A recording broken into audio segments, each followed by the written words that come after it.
மாதா தொலைக்காட்சி அன்பர்களே, இறந்த நம்பிக்கையாளர்களின் ஆன்மாக்கள் இறைவனிலே நித்திய இளைப்பாற்றி அடைய நமது மாதா தொலைக்காட்சியோடு இணைந்து ஒரே குடும்பமாக மன்றாடுவோம்.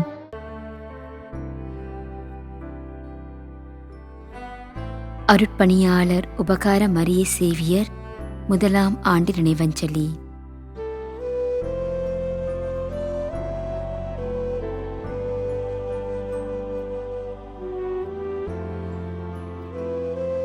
எம் லூர்து சாமி 6ஆம் ஆண்டு நினைவஞ்சலி.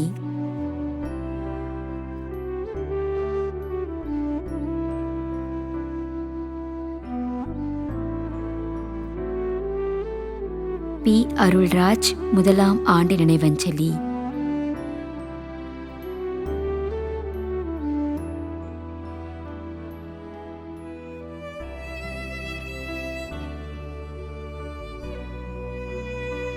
எம் இருதயராஜ்.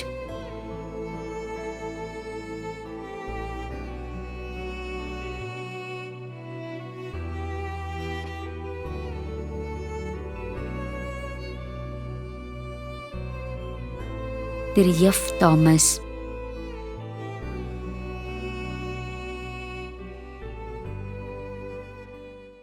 மேலும் யாரும் நினையாத நம்பிக்கையாளர்களின் ஆன்மாக்களுக்காகவும் மன்றாடுவோம்.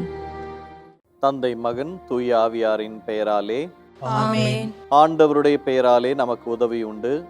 விண்ணையும் மண்ணையும் படைத்தவர் அவரே. திருவெளிப்பாட்டு நூலிலிருந்து வாசகம். அதிகாரம் 14, இறைவார்த்தை 13. விண்ணகத்திலிருந்து ஒரு குரலை கேட்டேன். இது முதல் ஆண்டவரோடு இணைந்த நிலையில் இறப்போர் பேறு பெற்றோர் என எழுது என்று அது ஒலித்தது. அதற்கு தூய ஆவியார், ஆம், அவர்கள் தங்கள் உழைப்பிலிருந்து ஓய்வு பெறுவார்கள், ஏனெனில் அவர்களின் செயல்கள் அவர்களை பின்தொடரும் என்று கூறினார். ஆண்டவரின் அருள்வாக்கு. இறைவனுக்கு நன்றி. நம்மிடையே வாழ்ந்து இறந்து போன இறைவனின் அடியார்களுக்காகவும், மேலும் குறிப்பாக மாதா தொலைக்காட்சி வழியாக நீத்தார் நினைவில் இன்று நினைவு கூறும் இறைவனின் அடியார்கள் அனைவருக்காகவும் மன்றாடுவோம். விண்ணுலகில் இருக்கின்ற எங்கள் தந்தையே, உமது பெயர் தூயது என போற்ற பெறுக. உமது ஆட்சி வருக. உமது திருவுளம் விண்ணுலகில் நிறைவேறுவது போல மண்ணுலகிலும் நிறைவேறுக. எங்கள் அன்றாட உணவை இன்று எங்களுக்கு தாரும். எங்களுக்கு எதிராக குற்றம் செய்வோரே நாங்கள் மன்னிப்பது போல எங்கள் குற்றங்களை மன்னியும். எங்களை சோதனைக்கு உட்படுத்தாதேயும், தீமையிலிருந்து எங்களை விடுவித்தருளும். ஆமென். மன்றாடுவோமாக.